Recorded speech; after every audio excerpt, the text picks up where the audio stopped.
Yo, this is New Jack, and I'm about to do an interview with Hannibal TV. Watch this shit. Please believe it. This is Hannibal here from thehannibaltv.com, and today is my special guest. We have one of the most feared wrestlers in the history of professional wrestling, ECW legend. He's been in XPW, he's been everywhere, but the major companies that I guess are too afraid to use him.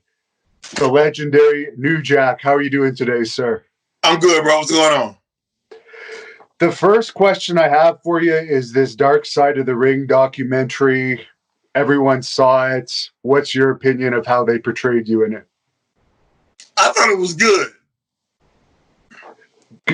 I had absolutely no complaints about it. I thought it was good. That's good. They talked in that documentary that you were in prison when you were younger. What was that all about?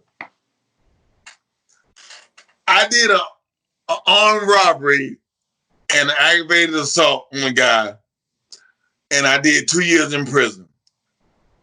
Okay. What was the toughest part about being in prison? I mean, it was an experience. It was like every day was something different. You know what I mean? And I did it. I never ran into any problems. You know what I'm saying? It was like I went in, I did my time, and I got out. Right. That was it. Now, were you in bounty hunting before prison, or did you get into that after? After. Okay. How did you get into that? I had a friend of mine that was bounty hunting, and he was writing bonds, and he was bounty hunting also.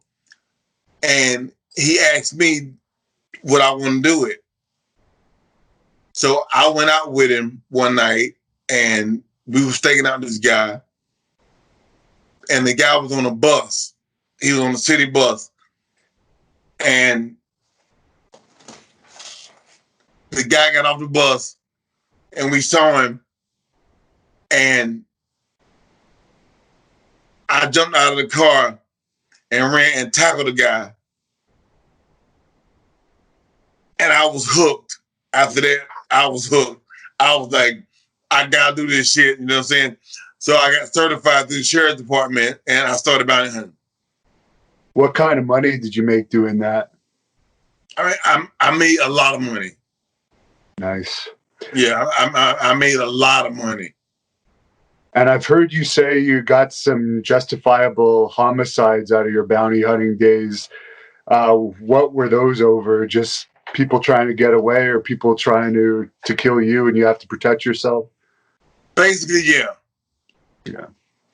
So they investigated, and then they found that you were justified and you get off the charges. Yeah.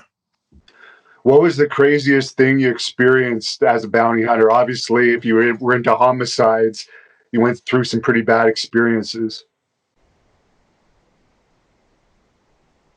There was a lady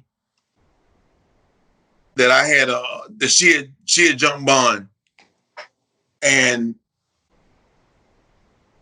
I was looking for her for about 6 months, and she was probably the hardest person that I looked for a period of time. You know what I mean? And I finally found her in Houston, Texas. And I got her, and we put her in my truck. She sung gospel songs all the way back to Atlanta. And she was in Houston. You know what I mean? And I was just like, bitch, shut the fuck up. Please shut the fuck up. You know what I mean? Because she just kept singing. And I was like, God damn. You know what I mean? But I finally got her, and we took her to jail. Okay. And how did you get into wrestling from that business? I had a friend of mine, this nigga named Melvin. He was had been training down at WCW. And I was playing semi-pro football, and it was my last game. And he came up to me, and he was like, "Hey, man, I've been training wrestling." He said, "I could train you, and we could start wrestling." And I was like, "I don't want to do that shit." You know what I mean? And he was like, "No, man, we can make a lot of money doing it." And I was like, "I don't want to do it." And he was like, "No, Jack, we can make a lot of money doing it."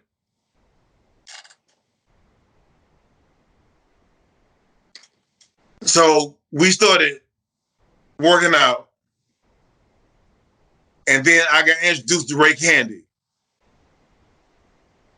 And then Ray told me, he was like, "I could take you a long way in this business." You know what I mean? And he was like, "Let me train you, and I'll show you the ropes, and you can become a household name." And I was like, "All right." You know what I mean? So I started training with Ray Candy. Was the training tough, or compared to football, was it pretty easy for you? No, it was all right. It was easy. And I heard you started in the USWA. What was that company like to work for? Well, actually, I had been working in Atlanta with North Georgia Wrestling Allowance, and that was before USWA. Okay. All right. So I trained with, I worked out with them, and then Jeff Jarrett offered me a spot to come to USWA. So I went, and I stayed there for like a month and a half, and we worked out the deal with me and Homeboy with the guy named Mark Freer. But Jarrett was like, "New Jack, we need to come up with a character for Mark Freer." And I was like, "All right." And he said, "What's some of the names y'all call each other in the hood?"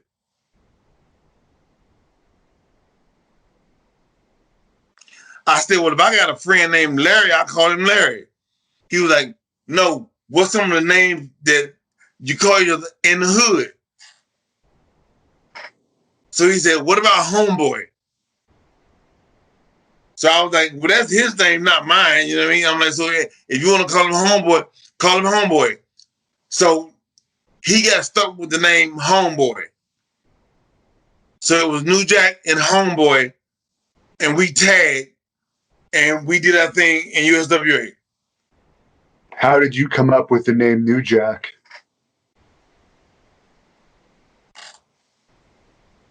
I was in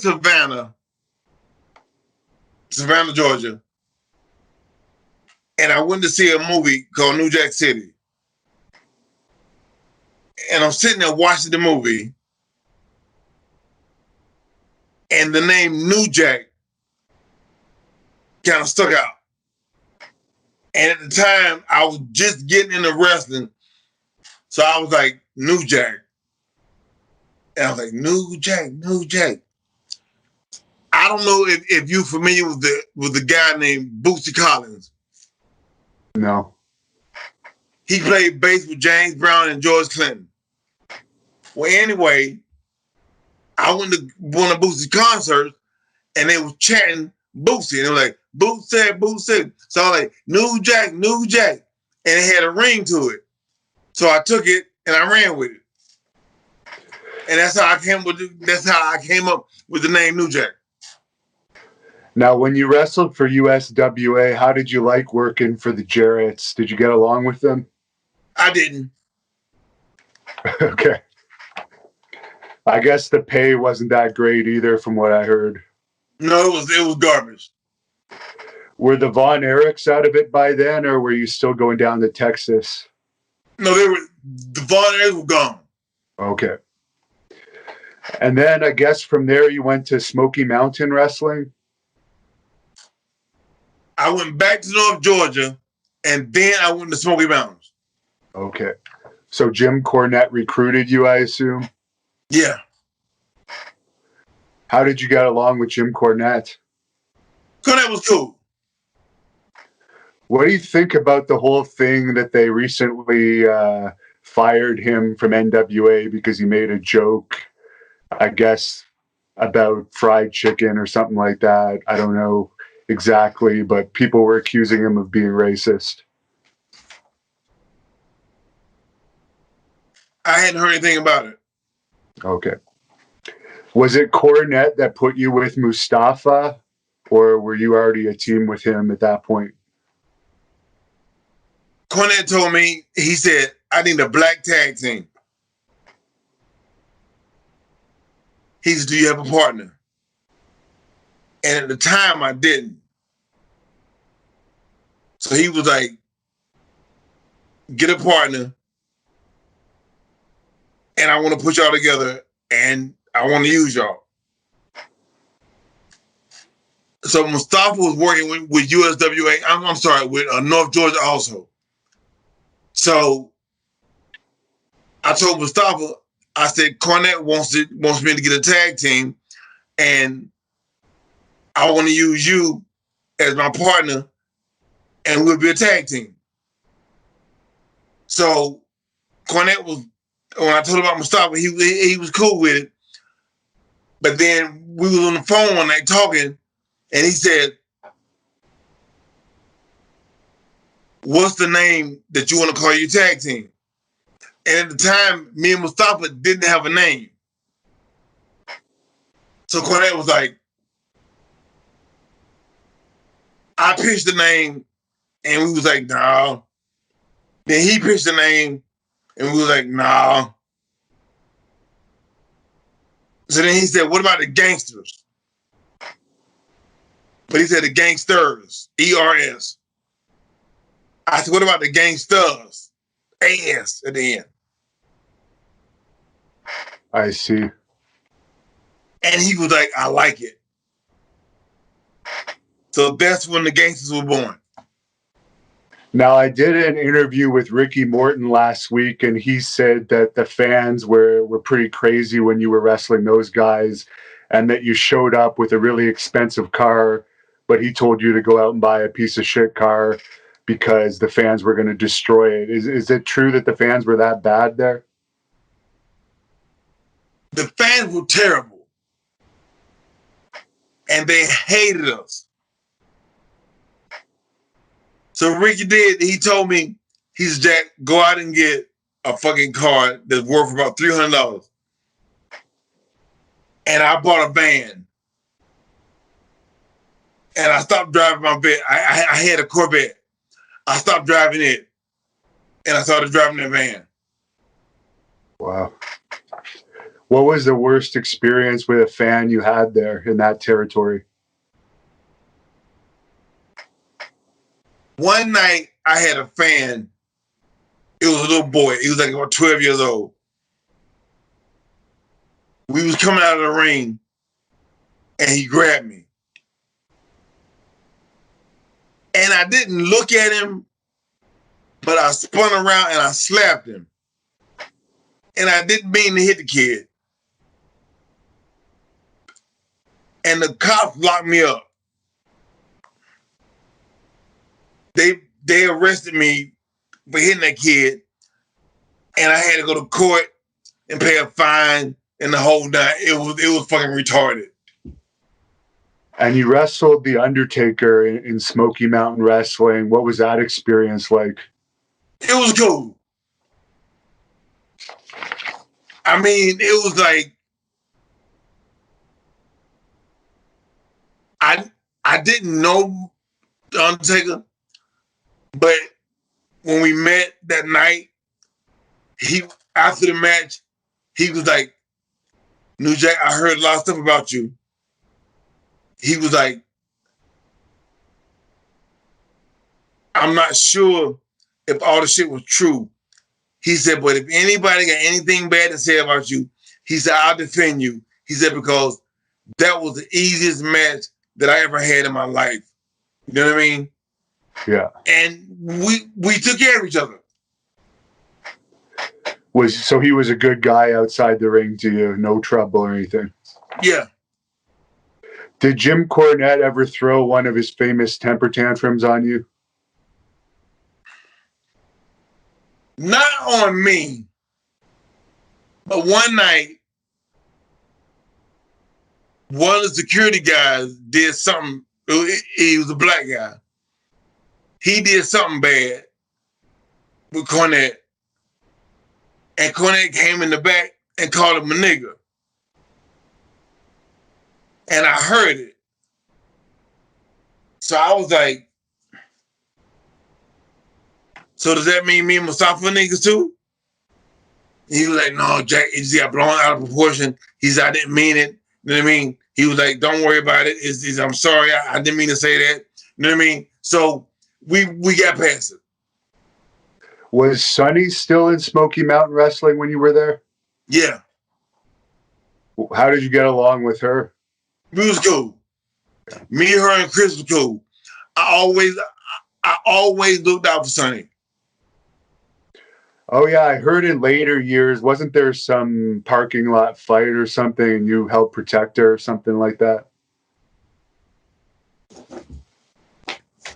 That was in ECW. Okay. It was some girls that was at a club next door to the arena. And they was walking out, and Tammy called one of the girls ugly. So they got into an argument. And Chris came out, Sabu came out, I came out, D-Von came out, Scorpio came out, and it was one big fight, you know what I mean? And that was all because of Tammy running her goddamn mouth. And she started it, but we ended up fighting about it, and it was a big deal, but you know what I mean? It was all over. Now, Johnny K9, I think, was in Smokey Mountain too. Did you know him at all? Talk about Bruiser Bedlam? Yeah, Bruiser Bedlam, yeah. Yeah, I know him. I've heard that he was a biker and actually was fairly tough.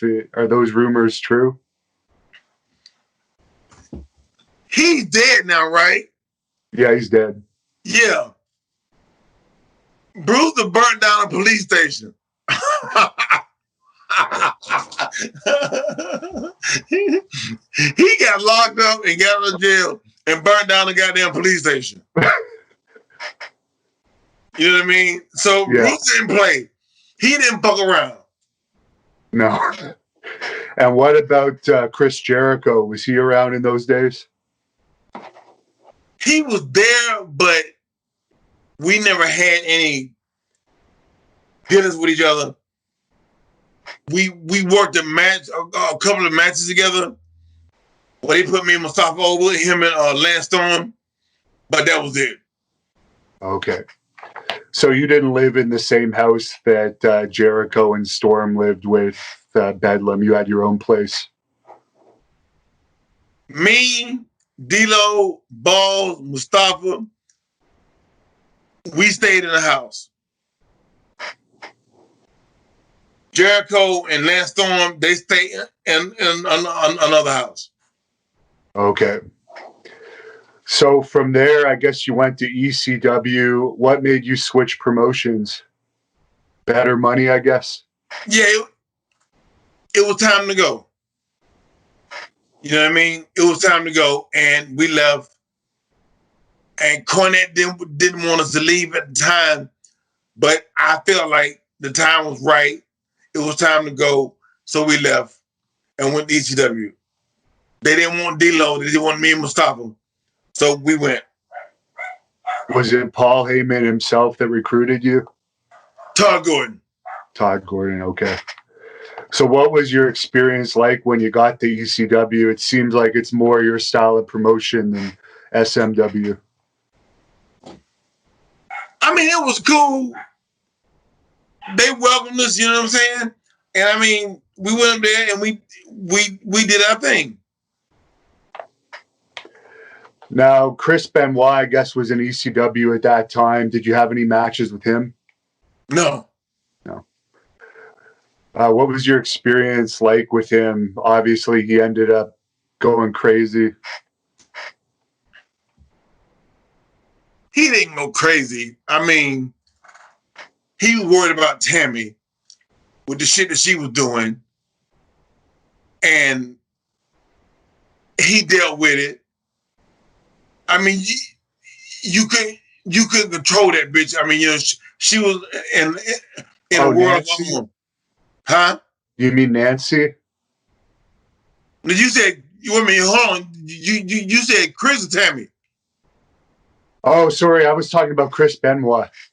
Oh, I didn't have any dealings with him. Oh, okay. Now, there was an ECW riot in Plymouth that you played a big part of. I guess a fan attacked Balls Mahoney and all hell broke loose. Do you have any memories of that? No.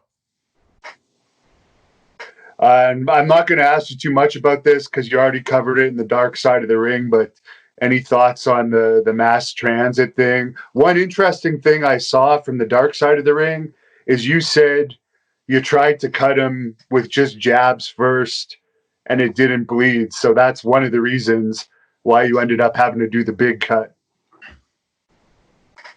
Yeah, I mean, we had talked about it. He was like, I want to bleed. And I was like, okay, I'll fucking blade you. And when I cut him, I stuck him a couple of times. He didn't bleed.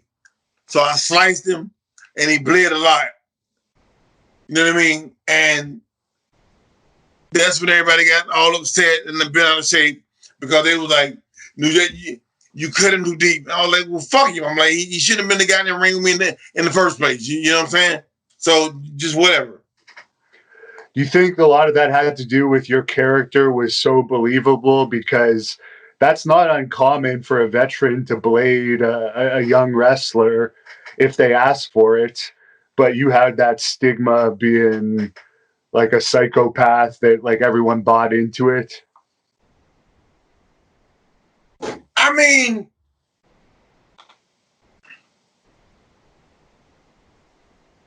I did my thing. You know what I'm saying? It was like people expected me to go out there and fuck people up. You know what I'm saying? So it was like, that was my deal. And when this kid asked me to cut him, I was like, I'll cut you. No problem. Okay. So when the time came for me to cut him, I cut him. And it was like, it wasn't coming out the way I wanted to. So I sliced him and it came out. Next thing you know, I was in court. And I guess that probably cost you a fortune. It didn't cost me shit. It cost Paulie a fortune. Oh, he sued ECW. Paulie put in a bill for the attorney. Okay. I see. That's good. How did you come up with the idea to do the balcony dives? Because you're the first person I remember ever doing that.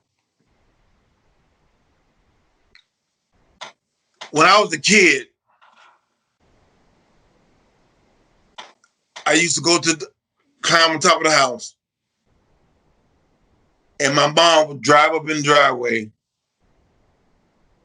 And I would dive off of the house in front of the car. In the driveway. And she would get out of the car and beat the shit out of me. So,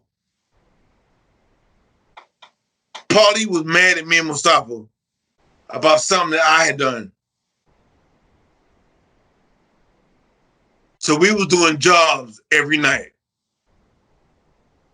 for like a few weeks. So I told Mustafa, I was like, I'm gonna do something tonight that the fans are not gonna remember who the fuck went over. I'm like, trust me. So in the match, I started diving. And at the end of the match, the fans would start chanting New Jack. 1, 2, 3. We put them over. But we was left in the ring and the fan was chanting New Jack. Okay, so that was getting us over. And Paulie was like, "What the fuck are you doing?" And I was like, what? I said, "What do you mean?" He was like, "You can't do that." And I was like, "We doing the job, so I'm gonna do what I want to do." So we had a big disagreement between what I was doing and the goddamn matches. And I was like, "I don't give a fuck." I said, "I'm gonna do what's gonna get us over." So that's how the dive started. And for Taz, do you get along with Taz now, or do you still have heat with him? It's all it's water under the bridge. Now, many people have said that Taz has a fake tough guy image. Are the Dudleys like that too, or do the Dudleys actually have some legitimate toughness behind them?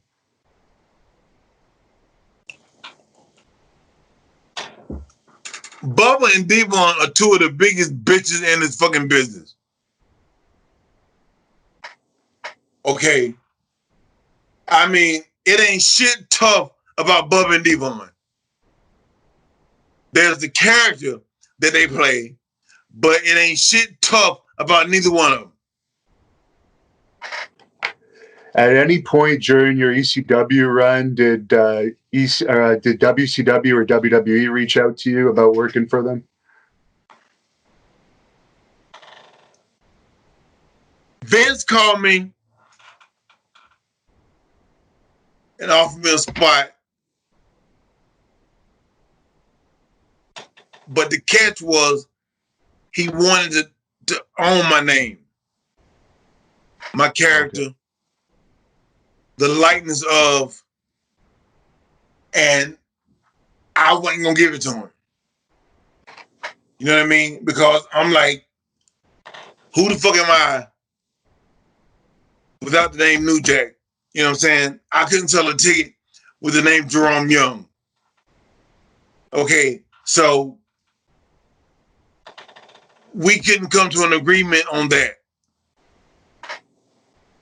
So there you go. And for Beyond the Mats, you're one of the big stars of that movie. It was a big hit. How did you become involved with that film? They asked me to do it. So I did. Did you ever get any feedback from those Hollywood producers that you met with in that movie? No. You know what? I didn't know that I was actually reading for a part. I thought they were part of the goddamn movie. But I was actually reading for a part. And it was so fucked up that I did it. And I was like, what the fuck? It was terrible. But no, I didn't get it. Did nobody call me. Okay. Have you done any other acting work over the years? Yeah. And for the big XPW ECW fight that happened at that ECW pay-per-view, what was that all about? I don't really remember it, other than we did a show. The XPW guys was at the show, and they came down and they tried to invade the ring. So we ended up going outside, and it was a big fight.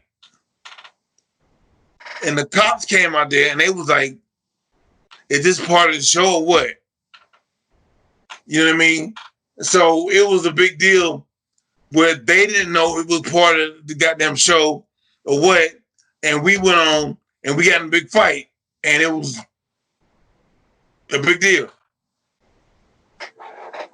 And I guess you ended up going to work for them after ECW closed up.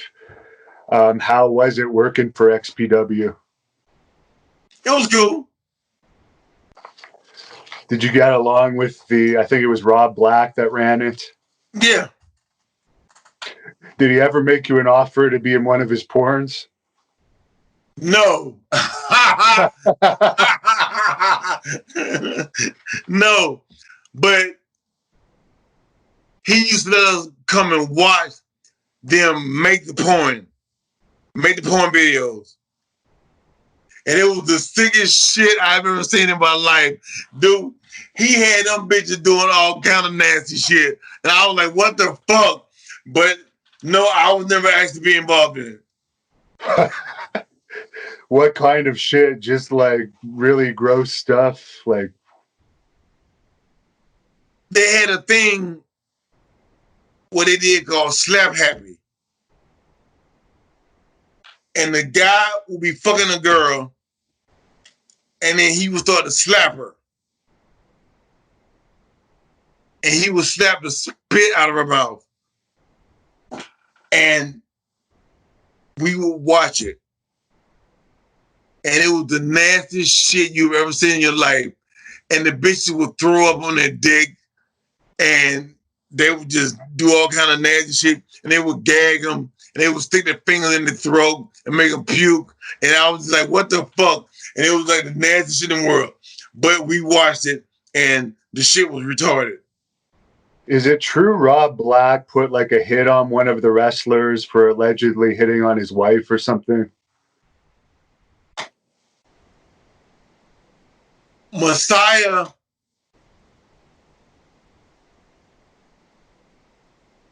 was fucking Rob Black's girl, Lizzie Borden. And Rob Black got mad. So Rob Black had these guys to go to Messiah's house with some garden shears,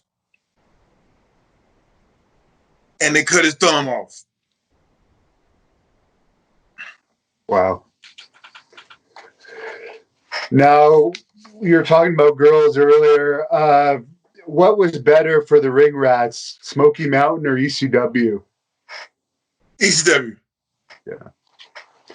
Just because you were bigger stars and they loved you guys there? Yeah. How easy was it? Were they outside the show after, or where would they find you? I mean, bro, they would show up at the hotel. We go to the bar, they'd be at the bar.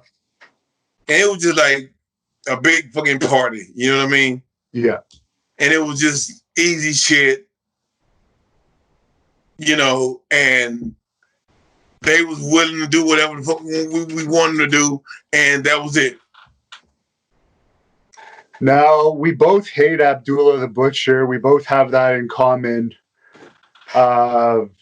He owes me a lot of money. I won a couple lawsuits against him. He's a piece of shit, though, running from it. What was your issue with Abdullah? I saw a couple videos online. You showing your blood work was clean. Abdullah talked bad about me. And Ray Candy told me a long time ago, he was like, don't fuck with that nigga. He's bad news. Okay, so when I went to meet him at his restaurant, we was talking, and he was like, I can take you to Japan with me, and we can be a tag team. But he wanted me to dress up like him. Okay. And I was like, fuck that. I'm not doing that shit. You know what I mean? And Paulie had offered him a deal to come to ECW to work me. But he was going to have to be the one to do the job. And he didn't want to do it. And I'm like, I'm not putting your old ass over. I said, you come to ECW and you put me over. And he didn't want to do it. So I stopped talking to him after that. And then I guess he said something in later years that caused what your response was. Yeah. And what was the whole thing with Knobs about? We've heard that he's been known to use the N-word from time to time. Was it over that or something else? We was at a show one night in Florida, and Knobs was there,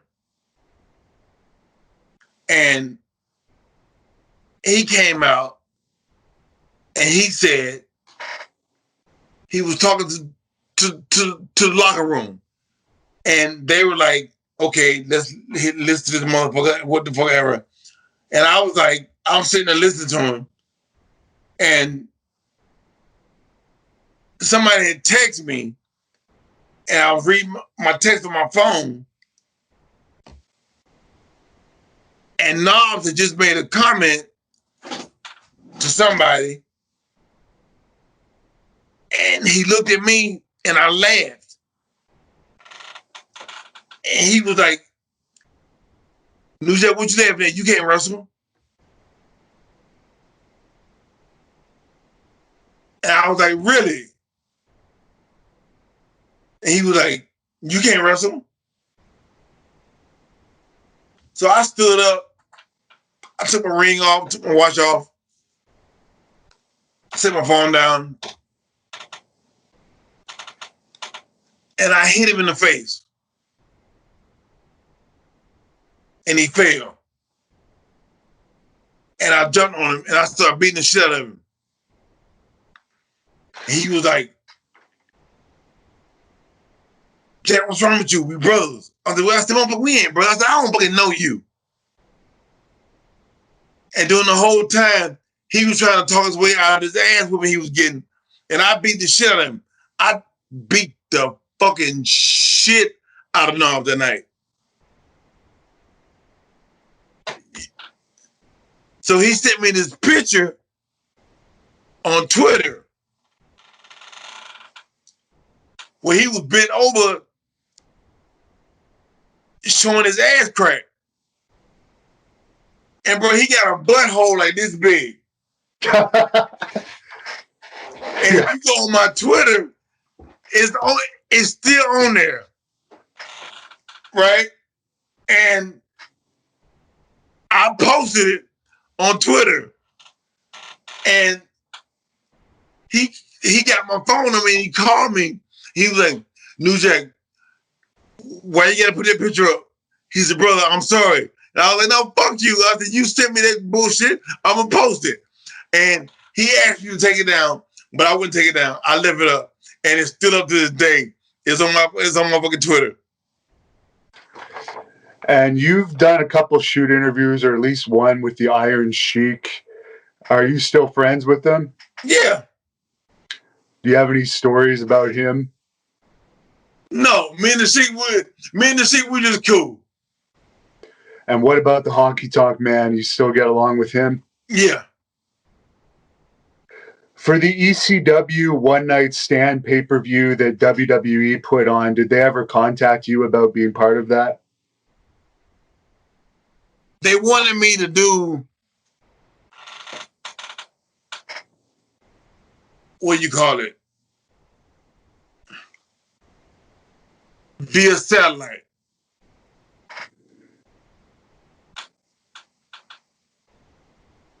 And Paulie had asked me, he said, "Would you be willing to do that?" I said, "No, I want to be on the show." He said, "Well, we want to do something via satellite." I said, "No, I'm not doing no via satellite bullshit. I want to be on the show. I want to be in the house." You know what I mean? He was like, "Well, there might be a problem." So I was like, "Fuck you, I'm not doing it." So they didn't use me. What did you think about what happened there with Meanie and JBL on that show? Did you ever see what happened? I didn't see it. Okay. There was a rumor that WWE was going to use you in 2004 against John Cena. Did you ever hear about that rumor?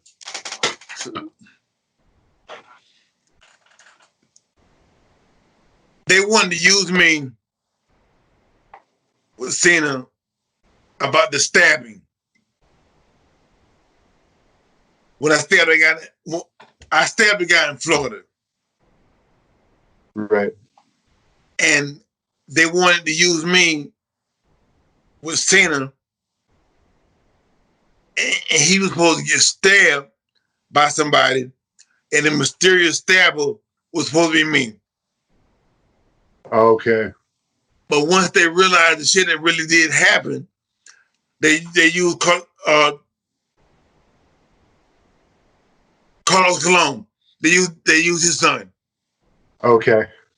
That's pretty fitting with Carlos Colon's son doing it. What happened in Florida with that guy anyways? It seems weird that, I mean, I've never heard of a situation like that happening in the ring before. I mean, it was basically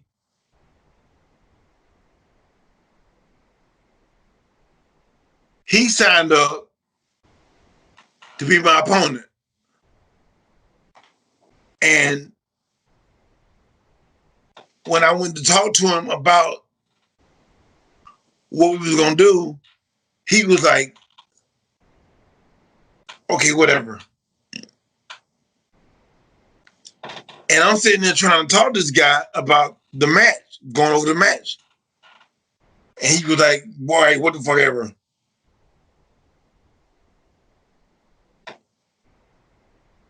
So I ended up fucking him up. Basically.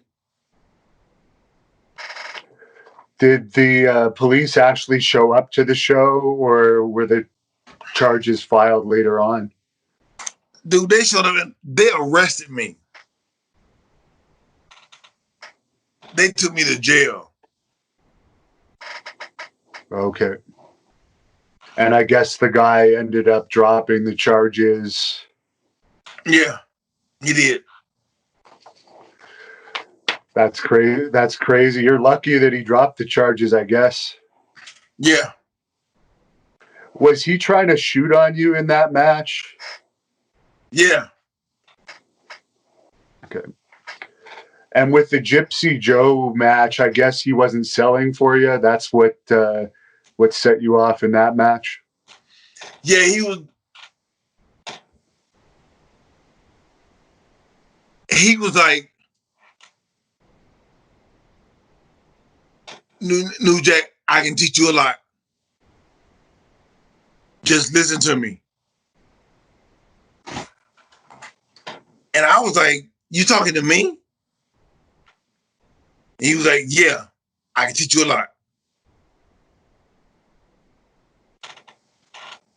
So from there, it was all downhill. And when the actual match started, I was throwing punches and kicks and knees and headbutts, whatever, and he was no selling me. And I was like, okay. So once we got outside the ring, I picked up a bat and I just started knocking the shit out of him with that bat.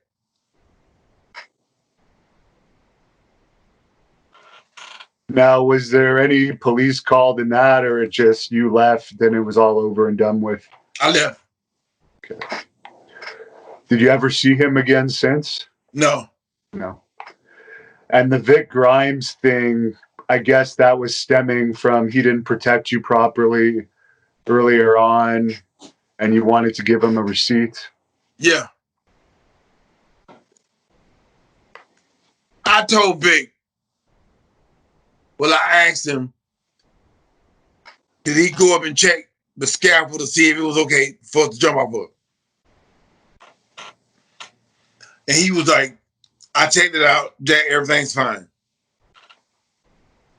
So I went, we went up top on the scaffold, and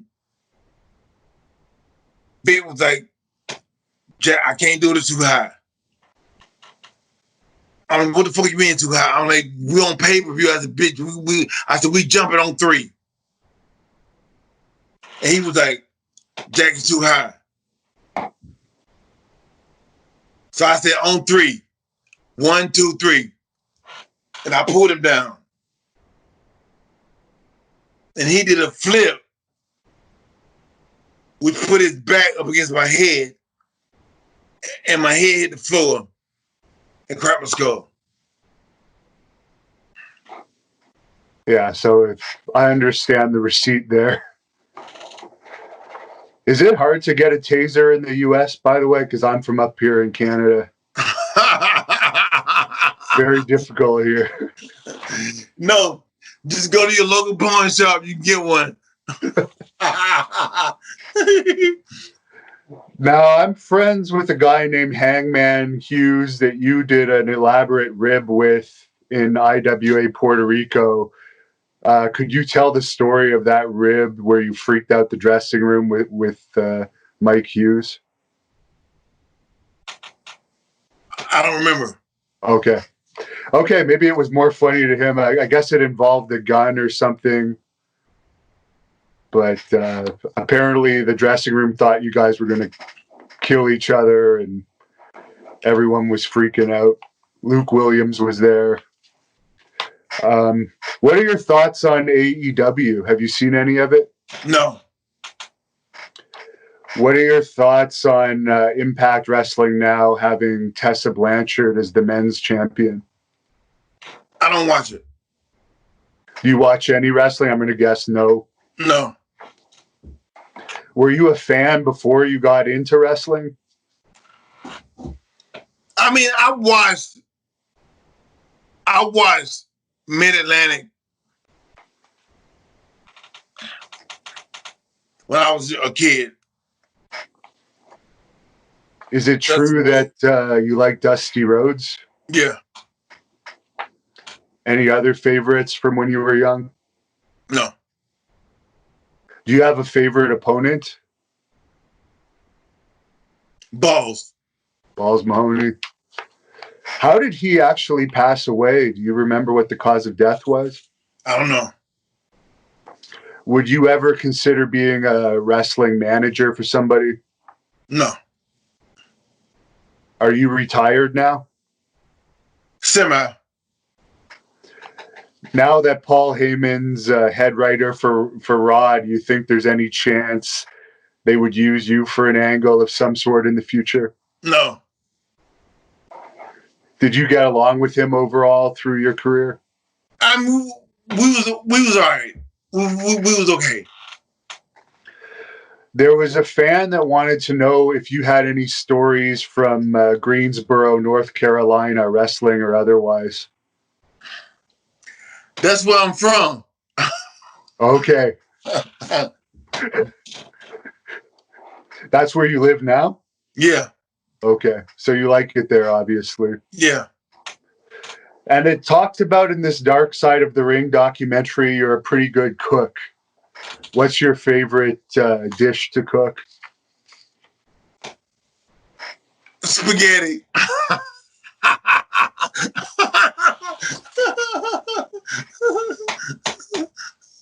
And I guess you have a family. You're doing well for yourself these days. Yeah. I got a wife and a few stepkids, and we're fine. And I see you got is that your ECW action figure in the background there? Yeah. How many action figures do you have of yourself? About 6. 6, yeah. Any favorite memories of the wrestling business over the years? Not really. And you've openly talked about drugs over the years. Pot's legal here in Canada. That's pretty accepted. What do you think about weed finally being more accepted by the general public? I mean, I tried to do weed a couple of times and I threw up. Okay. You know what I mean? So I was never a big fan of weed. My drug of choice was cocaine. That's what I used to do. Okay. And I would do, before my matches, I would do it. and that was my choice. What was the party scene like in ECW? Was that like acceptable, or did you have to hide it? I didn't hide it. I mean, there were people that came around me that didn't want nobody to know that they did it, but I didn't hide it. I did it, and everybody knew I did it. What was it about that you liked? Just gave you more energy, Yeah. Euphoric feeling, yeah. Yeah. Did it help with pain, like if someone's going to bash you with the chair in a match? No. No. What are your thoughts on Rob Van Dam? Yeah. What about Al Snow? I like Al. Sabu? I like Sabu. Why do you think a major company didn't ultimately hire you? Was it just issues like what you're saying, the name, or was it something else? I got a history of doing shit to people, fucking up people in the ring. And nobody wanted to take the chance on hiring me because of that. Did you ever do that to someone that was undeserving of it? No. It was usually receipts or someone that didn't know what they were doing, right? Right.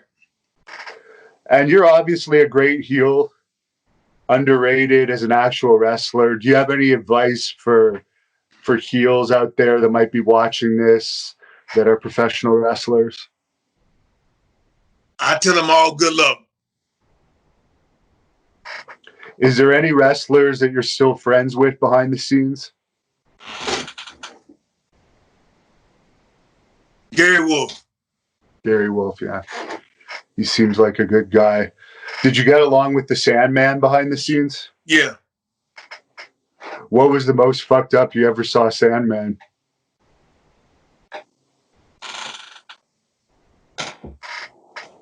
I mean, I really can't say how fucked up it was. I mean, if he was fucked up, I was fucked up right along with him. Okay. Yeah, because Sabu told me a story one day at an ECW show. He was in the ring all fucked up and they couldn't come back to the town or something. Yeah, Pensacola, Florida. Yes, yeah. Because he was naked or something. Yeah. Right? Were you were on that show? Yeah. And Paulie was like, Jack, I'm gonna hit your music. I said, if you hit my music, I'm not going to the ring. I'm like, fuck that. He'll be in the ring, butt naked by himself. I'm not going to the ring. Is it true you went out with Missy Hyatt at one point? No, me and Missy was cool. Okay. And we don't have to get into this, but Terry Reynolds, you went out with her. That seems like an unusual pairing. We dated for like a year and a half. Okay. Now, I know you have a book. I think you got T-shirts. Where can people look you up and buy your stuff if they want to buy some of your stuff? My book is theonlynewjack.com. And you're on social media. I think you've got a Twitter account. Yeah. What's your favorite movie? Just curious. New Jack City. New Jack City. And what do you think of all the shit that's going on right now with all the riots happening everywhere and all this stuff? I encourage these motherfuckers to burn this motherfucker down. Because it's long overdue. And I'm like, I support these motherfuckers to burn this motherfucker down. Has it been happening in South Carolina too? North Carolina? North Carolina, yeah. Yeah. I guess you're past the point where you want to participate in that kind of stuff. Yeah, I'm that's past me. You'll cheer them on from the sidelines. Yeah. Did you see that incident with the cop that this whole thing started over? Yeah. What did you think of that? I thought it was fucked up. Yeah. What's the most racist state you've ever wrestled in? Huh? Like, obviously, we've heard like Smokey Mountain, some of the fans there were more on the racist side than, let's say, New York. Out of all the states you've wrestled in, where would you say racism was the worst? Between West Virginia and Kentucky. Okay. All right. Well, I really appreciate that you did this interview with us. Is there anything you want to plug before we go here or anything? No, I'm good. And if people want to book you, they can look up your website. Yeah. When was the last time you wrestled, by the way? It's been a couple of years. I had surgery on my ankle. And I'm in a cast now. So I'm on the sideline for a minute. You know what I mean? Yeah. But when that's off, you might be back in there here and there. Yeah. Do you work a regular job? Obviously, you can't now, but no. No. You don't have to do bounty hunting or anything like that anymore. That's good. All right, sir. Well, thanks a lot. I appreciate you going through all the questions. Last question, I guess. What's your favorite company you ever wrestled for? Smokey Mountain. Really? Yeah. And why is that? I learned a lot. And I guess ECW is where you made your most money? Yeah. I see. All right. Thank you very much. Thank you, man. Were you around for the mass transit incident? Yeah. The mass transit incident was really unfortunate for everybody involved, really. And the weird thing is, like, I saw the kid in the locker room, and I thought he worked for the building. We were at a racetrack, and I think it was in Revere, Massachusetts. And I'm sitting there, I'm like watching this guy walking around the locker room. I was like, oh, maybe he's security guard for the racetrack. And it was so weird.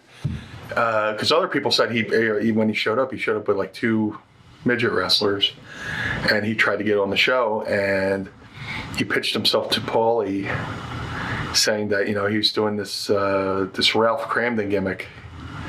He wanted to wrestle as Ralph Cramden, and Paulie was like, "Nah, you'll be mass transit." And this whole thing happened because originally Devon and Axel Rotten were a tag team, and for whatever reason Axel couldn't make the show.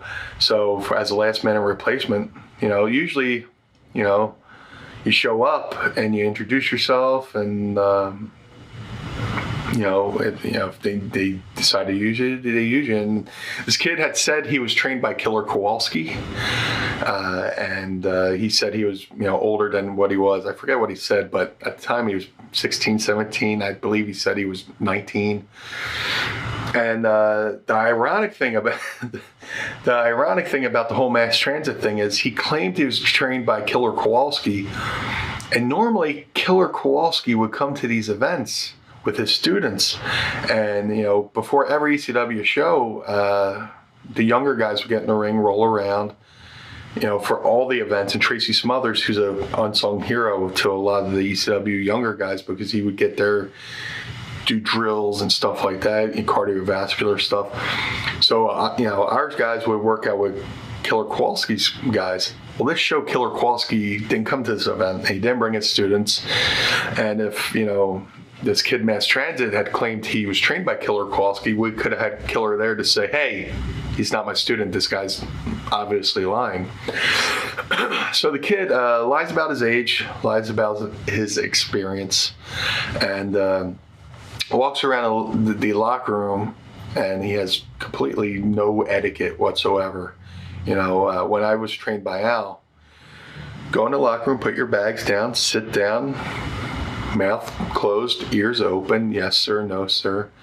Mass transit walks around. There's stuffs, for the boys. He's going up, drinking in the drinks, and he pops down next to Taz and lights up a cigarette.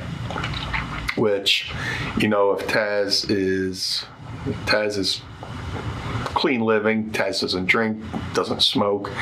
This kid's like lighting up a cigarette, and Taz is like, "What the fuck?" So I was like, "Let me get away. No, I don't want to witness this." But apparently they were going over the match, which again, if you were trained properly, you would know just to listen and ask, "What am I doing in the match?" Like my first big name I ever worked was McFoley as Cactus Jack in a tag match, and I didn't even think to suggest anything to McFoley, Cactus Jack. He's the veteran. He's going to tell me what to do. So the kid goes up to Devon Dudley and the Gangsters and says, "Hey, this is what I want to do," which is like all three of them, the veterans of the locker room, go, "No, this is what we're doing." And he insisted, and I think he even insisted, the midgets get involved with the match too, which I don't know. If I'm in somebody's locker room for the first time, just mouth closed, ears open. So it got to the point where he really just aggravated the situation. Where, if he would have just went in and did what he was told, he probably would have had it. Because I was a young guy too, and I wrestled New Jack, and New Jack was fine with me. I said, "What are we doing?" He let us know, and if he thought of an idea for me, he would tell me what to do. And it's unfortunate because I watched the match too as it happened. There's a little area where you go up these steps and see over the curtain. It was brutal. It was brutal. And then, like I've said before, anybody with experience would know this. There's a lot of things a person with experience would know to do. And a person with experience and proper training would know, never let somebody else cut you. Don't ever let somebody else blade you, because your pain threshold. You know your pain threshold. First day with the new mouth. Sorry. How deep is too deep. Whether it's a scratch or a poke or whatever. Somebody else gigging you don't do it. It's not safe. It's not sanitary. And he went to New Jack and said, "Hey, can you cut me?" Oh. If you're asking somebody to gig you, New Jack's the Leonardo da Vinci of, blading.